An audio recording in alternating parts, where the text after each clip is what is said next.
Having adequate estimates and forecasts of future population and migration is vital for public policy and planning.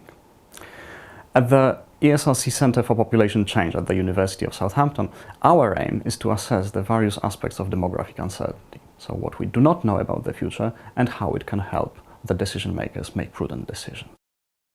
A recent example is how migration assumptions impacted the forecasts of economic growth and hence allowed the Chancellor reduce the budget cuts in the Autumn Statement 2015.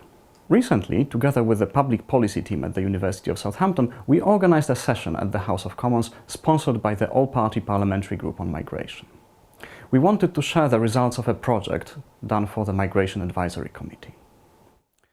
We know that migration is uncertain, much more than other demographic processes. The extent of this uncertainty depends, however, on the type of migration and on the underlying drivers. Some migration flows are much more stable than others. An example here is the migration of British nationals into and out of the country. Other flows are much more volatile, and here an example would be the migration of the citizens of the old European Union member states into the United Kingdom. The most difficult to predict are the flows of asylum seekers and other types of forced migration. In general, no forecast can be without errors, and there is no one-size-fits-all approach or the best method of predicting migration. The complexity of migration requires entirely different approaches. The discussion needs to change from a discussion about predicting migration to a discussion about social values and choices, risk management and contingency planning. A recent example is the refugee crisis. We know that crises happen, and they will happen. We do not know where, we do not know when, and we do not know how many people will be forced to move.